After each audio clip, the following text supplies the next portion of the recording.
जय हिंद दोस्तों। कैसे हैं आप लोग। दोस्तों, आज बहुत ही महत्वपूर्ण सेक्शन को हम लोग पढ़ेंगे। और वैसे सभी परीक्षाओं में भारत का भूगोल एक बहुत ही महत्वपूर्ण विषय है, चाहे वह यूपीएससी क्यों ना हो, बीपीएससी, यूपीपीसीएस, बीएसएससी, बिहार दारोगा, बैंक, एसएससी, रेलवे और जो अभी फ़िलहाल में बिहार लोक सेवा आयोग द्वारा जो प्रधान शिक्षक की बहाली आई है, उसमें भी भारत का भूगोल विषय सामान्य रूप से बहुत ही महत्वपूर्ण है।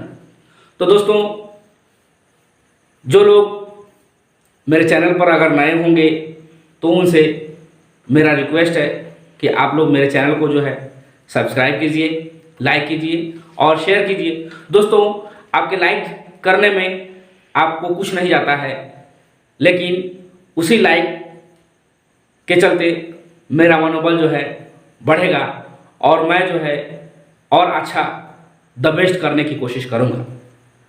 दोस्तों, भूगोल सेक्शन से संबंधित इसके पहले 3 वीडियो अपलोड हो चुका है। अगर आप लोग उस 3 वीडियो को नहीं देखे होंगे तो कृपया देख लीजिएगा, चूँकि एक तरह से क्रमबद्धता बनी रहेगी। तो दोस्तों, आज जो हम लोग भारत का भूगोल विषय से संबंधित टॉपिक पढ़ेंगे वह है अपवाह तंत्र।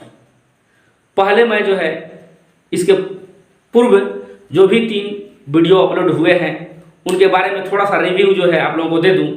दोस्तों, पहले वीडियो में हम लोग पढ़े थे भारत का एक सामान्य परिचय, और भारत के एक सामान्य परिचय में हम लोग दोस्तों देखे थे। मैं 2 मिनट में सिर्फ उसका रिवीजन आप लोगों को करा दे रहा हूं कि 26 जनवरी 2020 की स्थिति से हमारे देश में 28 राज्य और 8 केंद्र शासित प्रदेश हैं, जिसमें कुछ ऐसे राज्य हैं जिनकी स्थलीय सीमा अन्य पड़ोसी देशों से भी लगती है, जिसमें गुजरात है, राजस्थान है, पंजाब है, जम्मू कश्मीर है, लद्दाख है, हिमाचल प्रदेश, उत्तराखंड, उसके बाद उत्तर प्रदेश, बिहार, सिक्किम, पश्चिम बंगाल, असम, अरुणाचल प्रदेश, नागालैंड, मणिपुर, मिजोरम, त्रिपुरा, मेघालय। ये सभी राज्य किसी न किसी पड़ोसी देश से सीमा साझा करते हैं। जैसे दोस्तों मैं बता दूं कि पाकिस्तान से सीमा साझा करने वाले हमारे राज्य हैं गुजरात, राजस्थान, पंजाब, और 2 और केंद्र शासित प्रदेश हैं जम्मू कश्मीर और लद्दाख। इसी प्रकार दोस्तों चीन से सीमा साझा करने वाले बीच में लद्दाख केंद्र शासित प्रदेश है। और वैसे दोस्तों मैं बता दूं कि एकमात्र लद्दाख ऐसा केंद्र शासित प्रदेश है जिसकी सीमा अफगानिस्तान से लगी है, और केवल 106 किलोमीटर के आसपास लगभग सीमा साझा होती है, वो भी पाक अधिकृत कश्मीर में है। उसके बाद दोस्तों चीन से सीमा साझा करने वाले हमारे राज्य और केंद्र शासित प्रदेश हैं, जैसे जब लद्दाख है, हिमाचल प्रदेश है, उत्तराखंड है, उसके बाद आ जाता है सिक्किम, अरुणाचल प्रदेश। ये इन सभी राज्यों की सीमाएं कहीं ना कहीं चीन से सीमा साझा करती है। उसी तरह दोस्तों नेपाल से सीमा साझा करने वाले राज्य हैं उत्तराखंड, उत्तर प्रदेश, बिहार, पश्चिम बंगाल और सिक्किम। इन राज्यों की सीमाएं नेपाल से सीमा साझा करती है। तो वहीं हम लोग अगर भूटान की बात करें तो दोस्तों 3 तरफ से हमारे भारतीय राज्य हैं। जैसे एक तरफ सिक्किम है, उसके नीचे पश्चिम बंगाल, असम और अरुणाचल प्रदेश, इनसे राज्यों से घिरा हुआ भूटान है।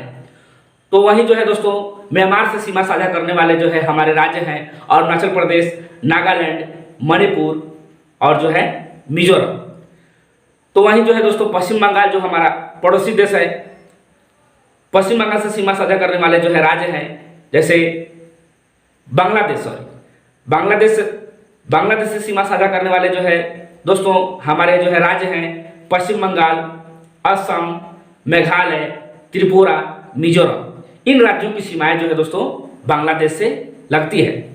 और वैसे दोस्तों मैं बता दूं कि जो है कुछ ऐसे जो है राज्य हैं जिनकी सीमा जो है 2 या अधिक जो है देशों से साझा करती है। जैसे सिक्किम है, सिक्किम की सीमा जो है नेपाल से भी साझा करती है, भूटान से और जो है चीन से। उसी तरह से अरुणाचल प्रदेश की सीमा जो है चीन और म्यांमार से साझा करती है। तो वहीं जो है दोस्तों पश्चिम बंगाल एक ऐसा राज्य है जिसकी सीमा जो है नेपाल से भी साझा करती है, भूटान से भी साझा करती है और जो है बांग्लादेश से भी साझा करती है। तो वहीं जो है दोस्तों मिजोरम एक राज्य है जिसकी सीमा जो है उधर म्यांमार और एक तरफ जो है बांग्लादेश से सीमा साझा करती है। तो इस प्रकार जो है दोस्तों ये जो है हमारे स्थलीय सीमा साझा करने वाले जो है राज्य हुए। और वहीं दोस्तों समुद्र तटीय राज्यों की बात अगर हम लोग करें तो गुजरात, महाराष्ट्र, गोवा, कर्नाटक, केरल, तमिलनाडु, आंध्र प्रदेश, उड़ीसा, पश्चिम बंगाल, ये सभी राज्य जो हैं समुद्र तटीय राज्य हैं, अर्थात जो है इनकी सीमा जो है समुद्र से साझा करती है।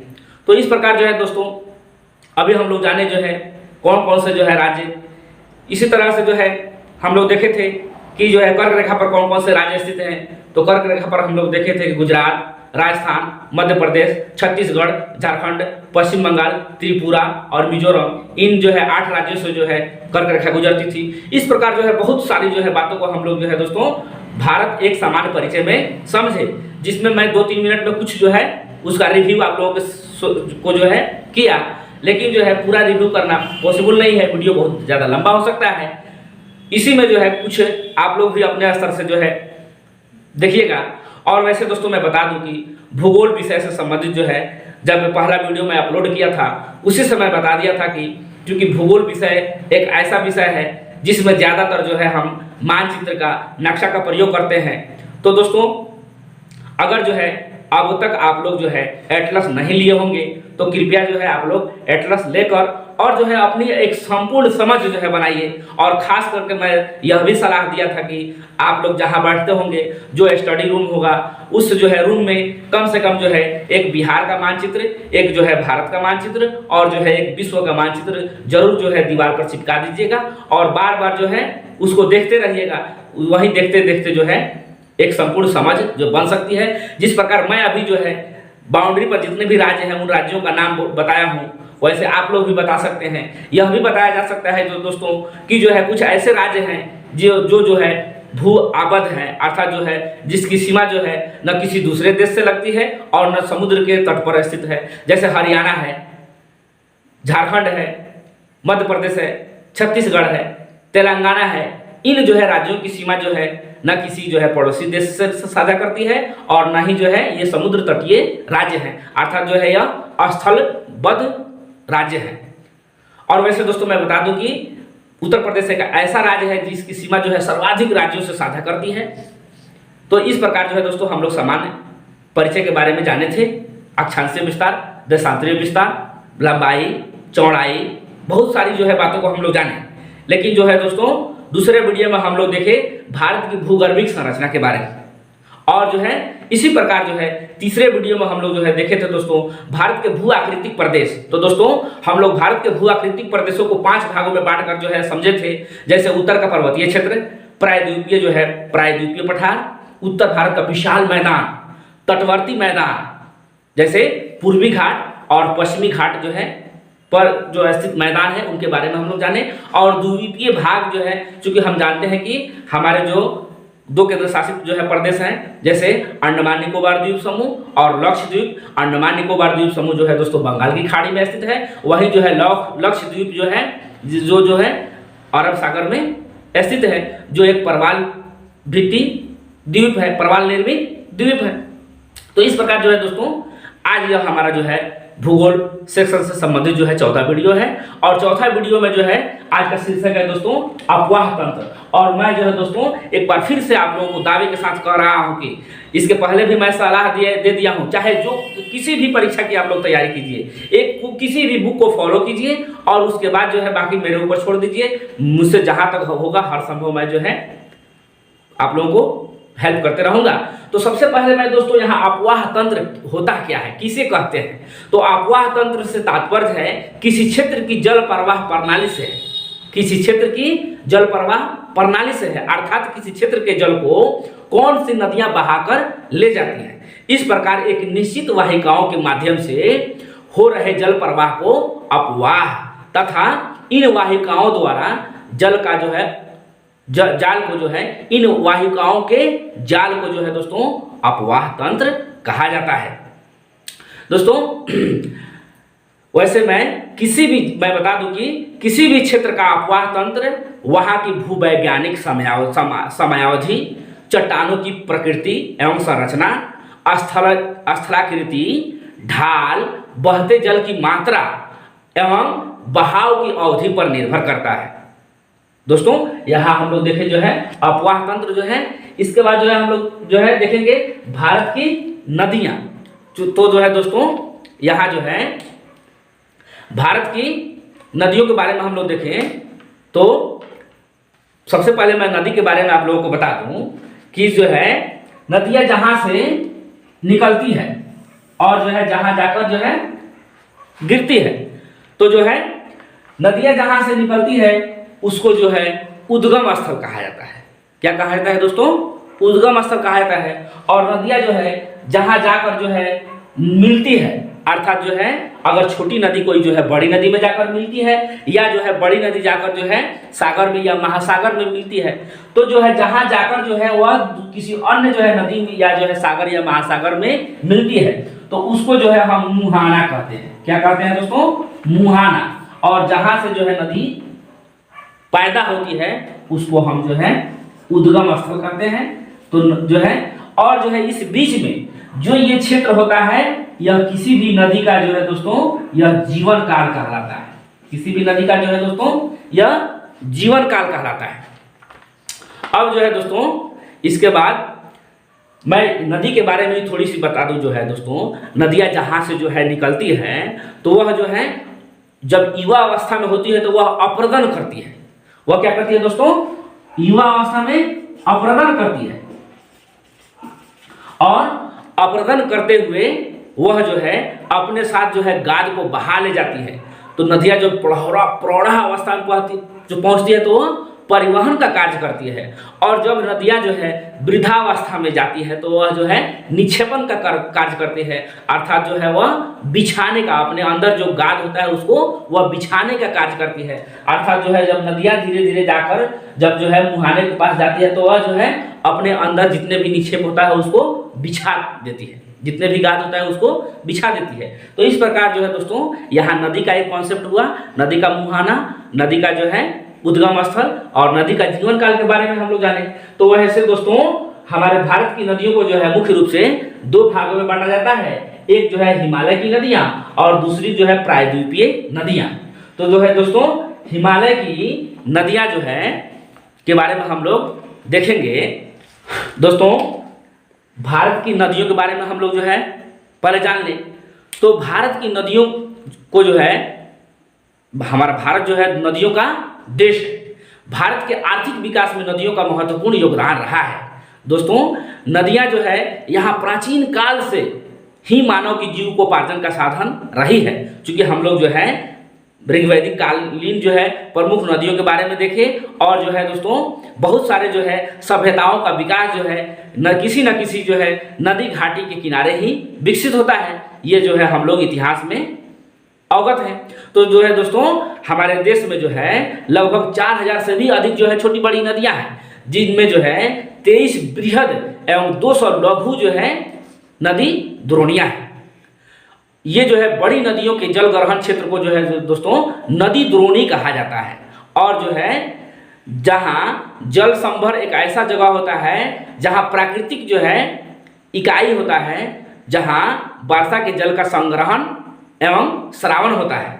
अब जो है दोस्तों उत्पत्ति के आधार पर जो है भारत की नदियों का वर्गीकरण अगर हम लोग करें तो जो है हिमालय की नदियां और जो है दोस्तों प्रायद्वीपीय नदियां। तो इन दोनों नदी तंत्रों के बीच अपवाह लक्षणों तथा जलीय विशेषताओं में महत्वपूर्ण अंतर पाया जाता है। इसके बाद जो है दोस्तों हम लोग अब हिमालय की नदियों के बारे में जानेंगे। तो दोस्तों हिमालय की नदियों को 3 प्रमुख नदी तंत्रों में विभाजित किया गया है। यहाँ जो है देखिएगा आप लोग सिंधु नदी तंत्र, गंगा नदी तंत्र और ब्रह्मपुत्र नदी का तंत्र। तो सबसे पहले हम लोग जो है हिमालय से जो है निकलने वाली नदियों के बारे में जानेंगे। तो हिमालय की उत्पत्ति के पूर्व, यानी जिस समय हिमालय की उत्पत्ति नहीं हुई थी, अर्थात हिमालय जो है नहीं बना था, उसके पूर्व जो है दोस्तों तिब्बत के मानसरोवर झील के पास जो है से निकलने वाली 3 नदियां सिंधु, सतलज एवं ब्रह्मपुत्र जो है ये जो है तेथिस भूषण नदी में गिरती थी। क्योंकि इसके पहले हम लोग जो है जाने थे कि हिमालय आज जो है जहाँ है वहाँ पहले जो है एक तेथिस नामक जो है सागर हुआ करती थी। तो ये 3 प्रमुख नदियाँ जो है आप लोग यहाँ देखिएगा, यह जो क्षेत्र है यह क्षेत्र जो है मानसरोवर झील है। यहीं से 3 नदियाँ जो है, एक पूर्व की ओर जो है ब्रह्मपुत्र नदी निकलती है और उत्तर पश्चिम की ओर जो है यहाँ सिंधु नदी है और पश्चिम की ओर जो है यह सतलज नदी है। ये तीनों नदियाँ जो है दोस्तों एक समय जो है तेथिस भूषण नदी में गिरती थी। हिमालय की नदियों के बेसिन बहुत बड़े हैं एवं उनके जलग्रहण क्षेत्र जो है सैकड़ों हजारों वर्ग किलोमीटर पर विस्तृत है। उदाहरण के लिए जो है दोस्तों गंगा नदी का जलग्रहण क्षेत्र लगभग 9 लाख वर्ग किलोमीटर है। चूंकि हिमालय की नदियां पूर्ववर्ती नदियों का उदाहरण है एवं जो है हिमालय के उत्थान के क्रम में निरंतर अप्रदन कार्य करती हैं। ये नदियाँ क्या करती है, अपने अंदर अप्रदन कार्य करती हैं। अतः इनके द्वारा महाखड्डों या गौरजों का निर्माण हुआ है। ये नदियाँ अभी भी युवा अवस्था में हैं और जो है दोस्तों ये निरंतर जो है अप्रदन कार्य में लगी हुई है। हिमालय की नदियों में वर्ष भर जो है जल है, क्योंकि वर्षा जल के अतिरिक्त जो है इसमें जो है दोस्तों हिम के पिघलने से भी जल की आपूर्ति होती है। अतः ये सदा नीरा नदियाँ मैदानी जो है भागों में वर्षा भर जो है नौकायन के लिए उपयुक्त होती है। ये नदियाँ पर्याप्त मात्रा में जो है दोस्तों उपजाऊ जलोढ़ जो है अवसादों का निक्षेपण करती है। मैदानी भागों में ढाल की न्यूनता के कारण ये विसर्पों का निर्माण करती है एवं प्रायः अपना मार्ग भी बदलती है। इनमें सिंचाई की भी ज़्यादा संभावना है। तो दोस्तों इसके बाद जो है हम लोग अब बारी बारी से ये जो है सिंधु नदी तंत्र, गंगा नदी तंत्र और ब्रह्मपुत्र नदी तंत्र के बारे में जो है देखेंगे। तो दोस्तों सबसे पहले हम लोग जो है सिंधु नदी तंत्र के बारे में जानेंगे। तो सिंधु नदी तंत्र, यह तंत्र क्या है, तो कोई भी नदी जो है अपने सहायक नदियों के साथ जो है एक जो है तंत्र का निर्माण करती है। चूंकि सिंधु जो है एवं उसकी सहायक नदियां जैसे 5 नदियों में जो है दोस्तों यहाँ जो है झेलम, चेनाब, रावी, व्यास, सतलुज आदि जो है सम्मिलित हैं। इन जो है नदियों में जो है ये 5 नदियां जो है सिंधु नदी तंत्र का हिस्सा है। ये सिंधु तिब्बत के मानसरोवर झील के निकट चेमायुंगडुंग ग्लेशियर से निकलती है। कहाँ से निकलती है दोस्तों, मानसरोवर झील के निकट जो है चेमायुंगडुंग ग्लेशियर से निकलती है और कैलाश चोटी के दूसरी ओर सिंगी जो है ख्वाब तथा दक्षिण की ओर से गरतंग चू नदियां आकर इसमें मिलती है। यह नदी ब्रह्मपुत्र नदी के ठीक विपरीत दिशा में बहती है। यहाँ जो देख रहे हैं आप लोग दोस्तों, ब्रह्मपुत्र नदी जो है सीधे पूर्व दिशा में जाती है और वहीं जो है पश्चिम दिशा में यहाँ जो है सिंधु नदी जा रही है। यानी जो है सिंधु नदी ब्रह्मपुत्र नदी के ठीक विपरीत दिशा में जा रही है। यह नदी जो है इसकी कुल लंबाई, यानी सिंधु नदी की कुल लंबाई 2880 किलोमीटर है। यह विश्व की बड़ी नदियों में से एक है। चूंकि जो है दोस्तों भारत में इसकी लंबाई 1114 किलोमीटर तथा इसका जो है संग्रहण क्षेत्र जो है 11 लगभग जो है 6,05,000 वर्ग किलोमीटर क्षेत्र में फैला हुआ है। चूंकि भारत और जो है पाकिस्तान के बीच जो है दोस्तों सिंधु नदी जल विवाद हुआ था 1960 में। उस समय जो है समझौते के तहत जो है सिंधु और उसकी सहायक नदियों में झेलम और चेनाब के केवल 20% जो है जल का हिस्सा जो है भारत उपयोग करेगा और जबकि अन्य जो है सतलज और रावी नदियों का जो है 80% जल का उपभोग जो है दोस्तों भारत करेगा। इस प्रकार जो है दोस्तों ये 5 जो है सिंधु की जो है सहायक नदी है। इसी में जो है कुछ और जो है नदियां हैं जैसे जास्कर, शिगार व गिलगित जो है बाईं से मिलने वाली अन्य प्रमुख नदियां हैं। वहीं दाईं ओर से जो है मिलने वाली नदियों में श्योक, काबुल, कुर्रम, गोमल आदि जो है ये प्रमुख नदियां हैं जो सिंधु नदी में दाईं ओर से मिलती है। अब जो है दाईं और बाईं ओर का यह क्या मैटर है दोस्तों, तो वैसे दोस्तों मैं बता दूं कि कोई भी नदी जो है जिस दिशा में बहती है उसी दिशा की ओर अगर हम अपना मुंह करके खड़े होंगे तो जो है दाहिने ओर से जो नदी जो है आकर मिलेगी वह दाहिने ओर से कहलाएगी, और जो नदी जो है बाएं ओर से आकर मिलेगी वह जो है बाएं तट से मिलने वाली नदी कहलाएगी। जैसे मिसाल के लिए आप लोग समझ सकते हैं कि बिहार में पटना नदी जो है पूर्व की ओर बहती है, तो यहाँ जो है गंडक नदी जो है बाईं ओर से आकर मिलती है। वही जो है दोस्तों सोन नदी, पुनपुन नदी, ये नदियाँ जो है दाहिने ओर से आकर मिलती है। और भी उदाहरण समझ सकते हैं कि जो है गंगा नदी में जो है दाईं ओर से आकर प्रमुख सहायक नदियों में मिलने वाली नदियों में जमुना नदी भी है जो है दाहिने ओर से आकर मिलती है। इस प्रकार जो है दोस्तों हम लोग जो है यहाँ बारी बारी से सिंधु नदी तंत्र के अन्य नदियों के बारे में अब जो है समझेंगे। तो सबसे पहले हम लोग जो है दोस्तों यहाँ झेलम नदी के बारे में बात करेंगे। तो दोस्तों यह सिंधु की सहायक नदी है जो कश्मीर घाटी के दक्षिण पूर्वी भाग में पीर पंजाल पर्वत की पदस्थली में स्थित है। बेरीनाग झरने से निकलकर यह जो है लगभग 212 किलोमीटर जो है यह जो है लंबी जो है बहती हुई उत्तर पश्चिम दिशा में प्रवाहित होती है और वुलर झील में मिल जाती है। अर्थात जो है वुलर झील जो जम्मू कश्मीर में है वह झेलम नदी का ही एक जो है भाग है। श्रीनगर इसी नदी के तट पर स्थित है।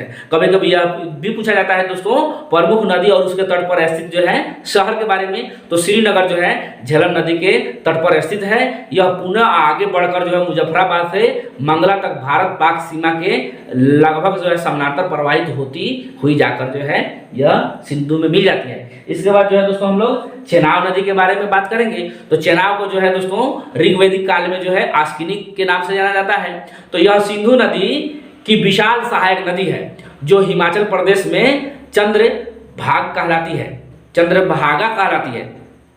यह नदी जो है लाहौल में बड़ा लाचा दर्रे के दोनों ओर से जो है चंद्र और भागा नामक दो नदियों के रूप में निकलती है और ये दोनों नदियां जो है मिलकर चेनाब कहलाती है। ये नदियां हिमाच्छादित पर्वतों से निकलती है और भारत में इसकी लंबाई जो है दोस्तों 1180 किलोमीटर है तथा इसका अपवाह क्षेत्र भी लगभग जो है 26,755 वर्ग किलोमीटर है।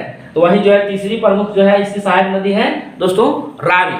तो जो है रावी नदी जो है दोस्तों जिसे जो है ऋग्वैदिक काल में परुष्णी कहा जाता है, यह नदी पंजाब की 5 नदियों में से सबसे छोटी नदी है। इसका उद्गम स्थल जो है हिमाचल प्रदेश के कांगड़ा जिले में स्थित जो है रोहतांग दर्रे के समीप है। इसी के निकट जो है दोस्तों ब्यास कुंड से ब्यास नदी भी निकलती है। वहीं जो है दोस्तों अब हम लोग ब्यास नदी के बारे में जानेंगे जिसे ऋग्वैदिक काल में विपाशा के नाम से जाना जाता है। यह सतलज की सहायक नदी है जिसका उद्गम जो है कुल्लू पहाड़ी में स्थित रोहतांग दर्रे जो है के दक्षिणी हिस्से से होता है। कपूरथला के निकट जो है हरिके नामक स्थान पर जो है यह जो है सिंधु नदी में मिल जाती है। यह जो है 470 किलोमीटर लंबी है जिसका अपवाह क्षेत्र लगभग जो है दोस्तों 25,900 वर्ग किलोमीटर है। वहीं जो है सिंधु नदी तंत्र की एक अन्य प्रमुख नदी है सतलज नदी जो जिसके जो है तट पर जो है दोस्तों लुधियाना शहर बसा हुआ है। यह मानसरोवर झील के समीप स्थित है। यह जो है दोस्तों मानसरोवर झील के समीप स्थित है। यह राकस जो है ताल झील के से जो है निकलती है तथा शिवकिला दर्रे के पास भारत में प्रवेश करती है। वह शिवकिला जो है दर्रा दोस्तों जो हिमाचल प्रदेश में स्थित है। स्पीति नदी इसकी मुख्य सहायक नदी है और यह एकमात्र पूर्ववर्ती नदी है जो हिमालय के तीनों भागों में काटती है।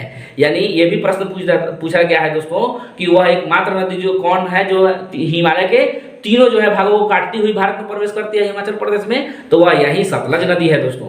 यह जो है इसका जो है भाखड़ा नांगल बांध जो है इसी नदी पर बनाया गया है और भारत तिब्बत मार्ग सतलज घाटी से होकर गुजरता है और भारत में इस नदी का कुल लंबाई जो है दोस्तों लगभग 1050 किलोमीटर है जो लगभग जो है 28,090 वर्ग किलोमीटर क्षेत्र में जो है वह अपवाहित होती है। अब इसके बाद जो है दोस्तों हम लोग दोस्तों गंगा नदी तंत्र के बारे में हम लोग जो है देखेंगे। तो वास्तव में गंगा नदी जो है यह जो है जहाँ से उद्गमित होती है वह किसी एक नदी का जो है उद्गम नहीं होता है, यह 2 नदियों के संगम से बनती है। या यह जो है भागीरथी और जो है अलकनंदा नदियों का सम्मिलित रूप है, जो देवप्रयाग के निकट जो है मिलकर गंगा कहलाती है। अर्थात जो है एक तरफ से जो है दोस्तों भागीरथी नदी आती है और दूसरी तरफ से जो है अलकनंदा नदी आती है, और ये दोनों नदी जब जो है दोस्तों देवप्रयाग में एक दूसरे से मिलती है तो ये जो है गंगा के नाम से जानी जाती है। गंगा नदी का मुख्य स्रोत जो है दोस्तों उत्तराखंड में स्थित गंगोत्री हिमनद है। यह हरिद्वार के निकट मैदानी भाग में प्रवेश करती है और इसमें दाहिनी ओर से जमुना नदी प्रयाग यानी इलाहाबाद में, यहाँ जो दोस्तों देखिएगा ये गंगा नदी है और इसके दाहिनी तरफ से जो है आकर यहाँ जो है जमुना नदी मिलती है दाहिनी ओर से।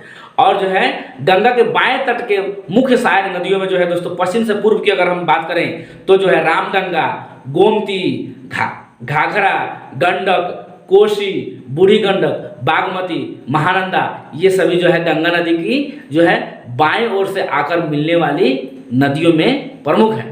और जो है दोस्तों फरक्का, चूंकि गंगा के नदी जो है जब पश्चिम बंगाल में जाती है तो वहाँ फरक्का के बाद जो है गंगा नदी क्या होती है वह दक्षिण पूर्व दिशा की ओर बढ़ते हुए बांग्लादेश में प्रवेश कर जाती है और बांग्लादेश में गंगा को जो है दोस्तों पद्मा के नाम से जाना जाता है। और यहाँ से गंगा कई धाराओं में, कई जल वितरिकाओं में बढ़ती हुई वह जो है अपना एक महत्वपूर्ण डेल्टा का निर्माण करती है और वह जो है जाकर जो है समुद्र में मिल जाती है।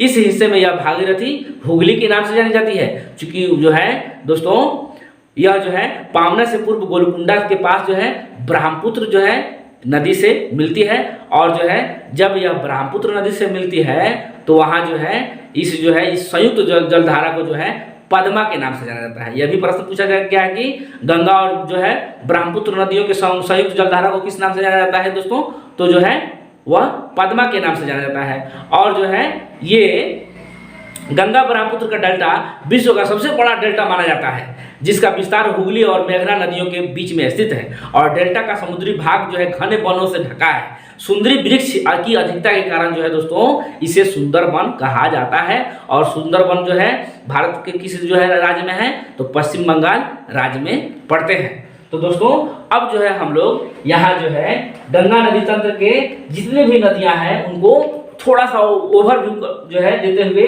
आगे बढ़ेंगे। तो सबसे पहले जो है दोस्तों हम रामगंगा नदी के बारे में जानेंगे। तो रामगंगा नदी जो है दोस्तों यह नदी गैरसेन के निकट कुमायूं हिमालय में स्थित गढ़वाल की पहाड़ियों से निकलती है और जो है यह निकलने वाली अपेक्षाकृत छोटी नदी है। इस जो है नदी का उद्गम स्थल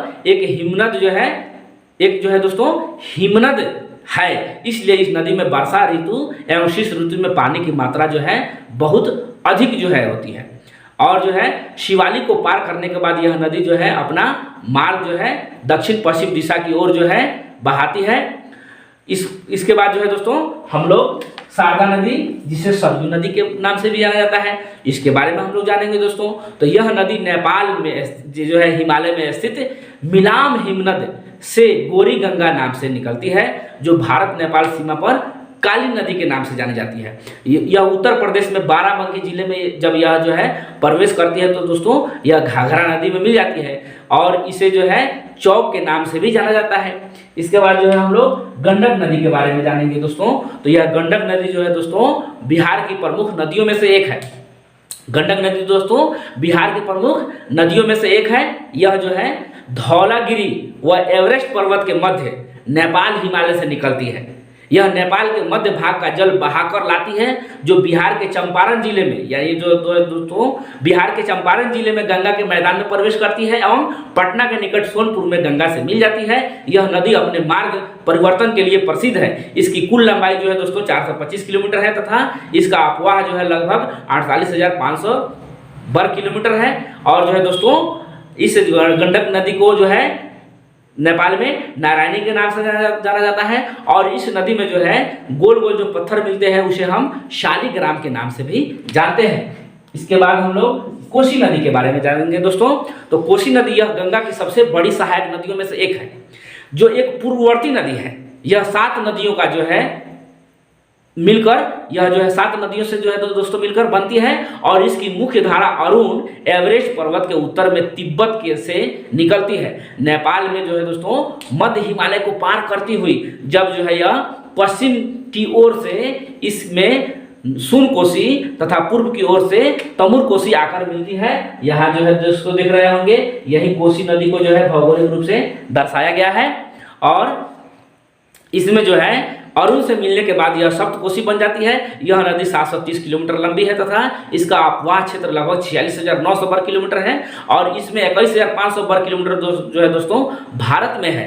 और यह जो है अपने मार्ग बदलने के कारण, अपने मार्ग बदलने की प्रवृत्ति के कारण जो है दोस्तों इसे बिहार का शोक कहा जाता है, क्योंकि जो है लगभग जो है दोस्तों यह बहुत बार अपना मार्ग जो है बदल चुकी है। और इस नदी के कारण जो है दोस्तों उत्तरी बिहार में प्रत्येक वर्ष जो है बाढ़ की विभीषिका का जो है से सामना करना पड़ता है।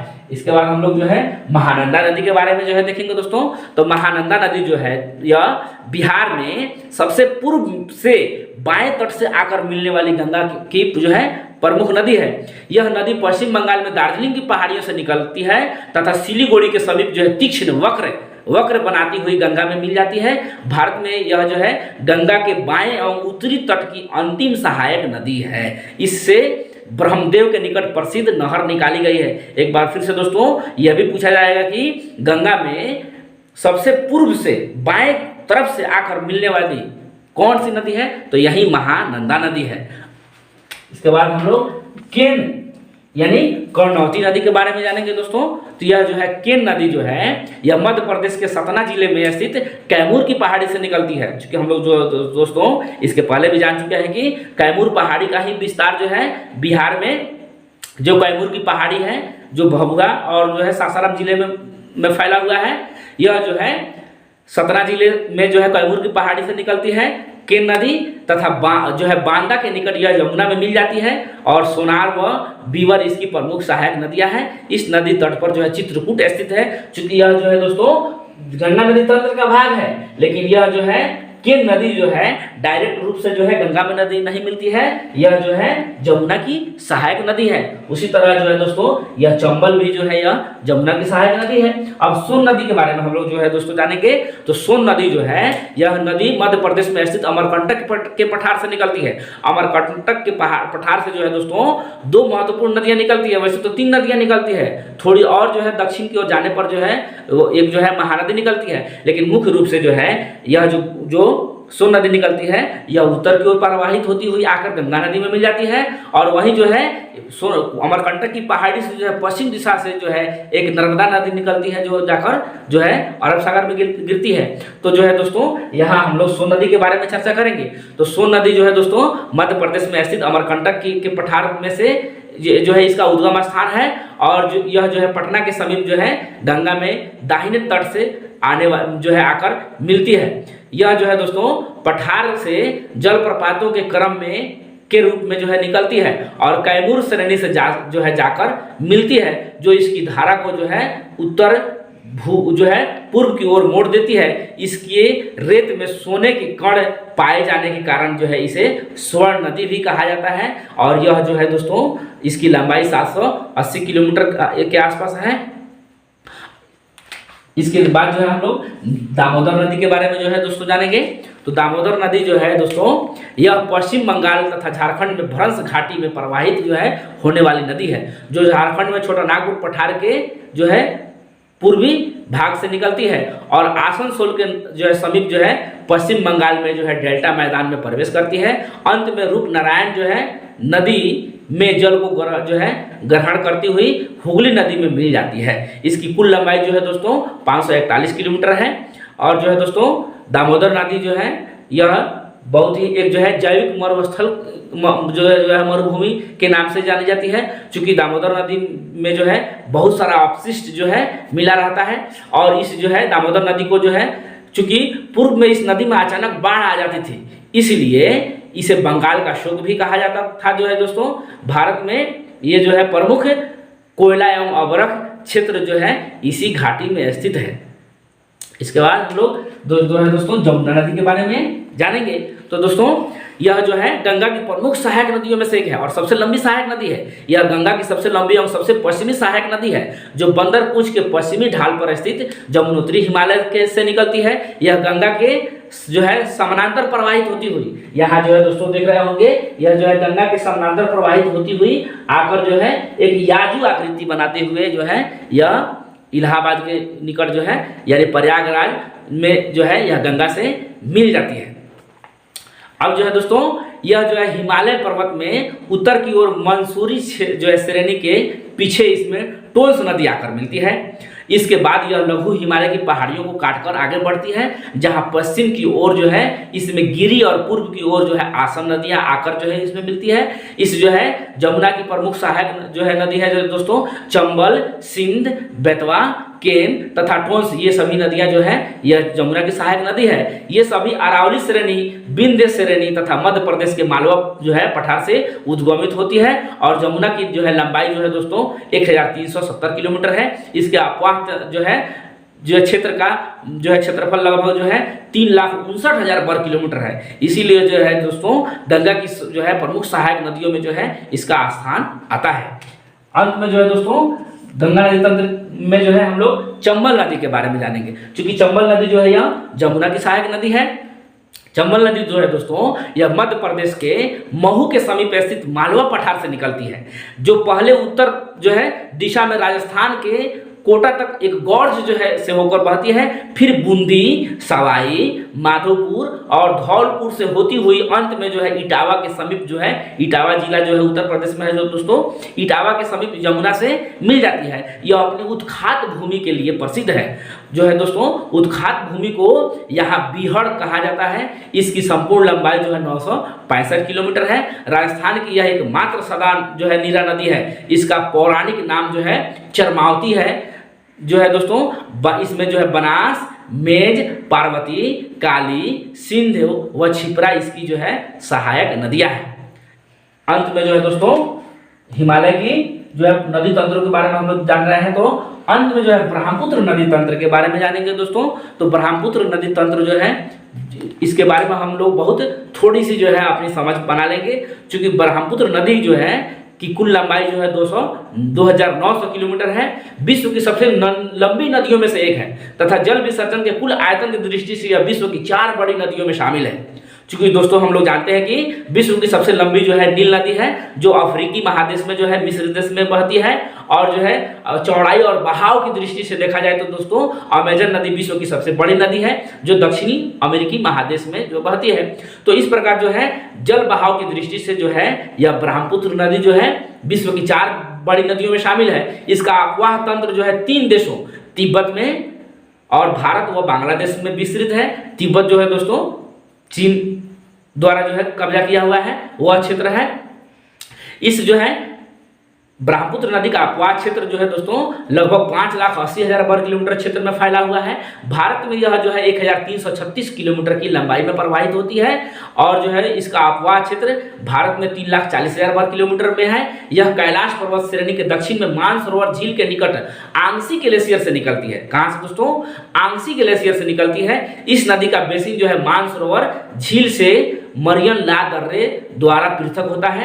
ब्रह्मपुत्र का अधिकतर मार्ग जो है तिब्बत में है, जहां इसका स्थानीय नाम जो है दोस्तों सांको है। और यह पूछा भी गया है 5659 बीपीएससी में कि ब्रह्मपुत्र नदी को जो है तिब्बत में किस नाम से जाना जाता है, तो सांको या यार्लुंग जांगबो, जिसका अर्थ होता है शुद्ध करने वाला। यहाँ जो है दोस्तों समुद्र से 4,000 मीटर की ऊंचाई पर जो है भी नावें चलती है, जो विश्व की सबसे आश्चर्यजनक नौकागम्य जल मार्ग में से एक है। नामचा बारवा जो है दोस्तों, नामचा बारवा जो है पर्वत के पूर्वी किनारे के सहारे यह एक तीखा मोड़, यहाँ जो है जो दोस्तों देख रहे होंगे, यहाँ जो है यह ब्रह्मपुत्र नदी आकर एक तीखा मोड़ यानी यू टर्न लेते हुए यह जो है अरुणाचल प्रदेश में प्रवेश करती है।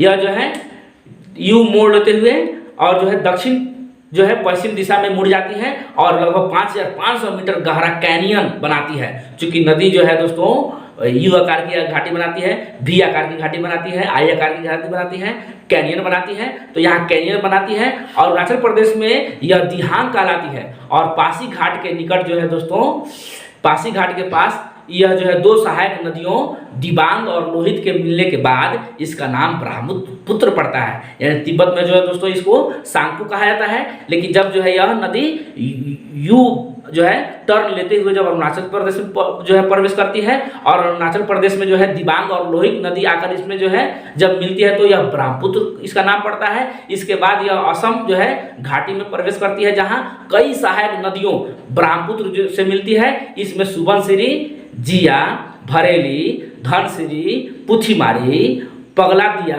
और मानस प्रमुख है। यह धुबरी शहर जो है तक पश्चिम की ओर बढ़ती है और तत्पश्चात जो है गारो पहाड़ी से दक्षिण की ओर मुड़कर यह जो है गोलपाड़ा के पास जो है दोस्तों बांग्लादेश में प्रवेश करती है और बांग्लादेश में इसका नाम जो है दोस्तों जमुना है। यहाँ ब्रह्मपुत्र में तीस्ता आदि नदियां मिलकर अंत में पद्मा में मिल जाती है, जहां मेघना की मुख्य धारा बराक नदी का उद्गम जो है मणिपुर की पहाड़ियों से होता है।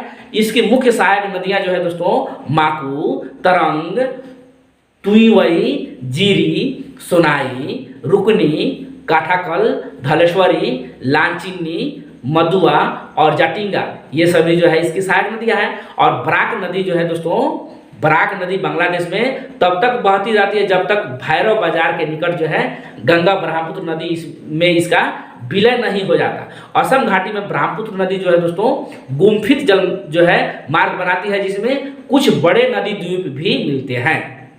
इनमें विश्व का सबसे बड़ा नदी द्वीप जो है दोस्तों माजुली शामिल है। यह द्वीप जो है संकटग्रस्त स्थिति में है तथा इसे संरक्षित करने व विश्व विरासत सूची में शामिल करने के प्रयास जो है दोस्तों किए जा रहे हैं दोस्तों। तो यही जो यह जो दोस्तों यह हिमालय की नदियां के बारे में हम लोग जो है यहाँ जाने। हिमालय की प्रमुख नदी तंत्रों के बारे में सिंधु नदी तंत्र, गंगा नदी तंत्र और ब्रह्मपुत्र नदी तंत्र के बारे में हम लोग जो है दोस्तों एक ओवरव्यू अपना बनाए। और खास करके जो है दोस्तों नदी से ज़्यादा जो है टेढ़ा प्रश्न नहीं पूछता है। किसी नदी का जो है या तो उद्गम स्थल पूछ देता है या उसका मुहाना पूछता है या जो है उस कौन कौन सी नदी जो है किसकी सहायक नदी है, उसी में 4 जो है विकल्प देगा, जिसमें से एक और रहेगा उसको छांटना रहेगा। तो इस प्रकार जो है दोस्तों इसके नेक्स्ट वीडियो में हम लोग जो है प्रायद्वीपीय नदियों के बारे में अध्ययन करेंगे।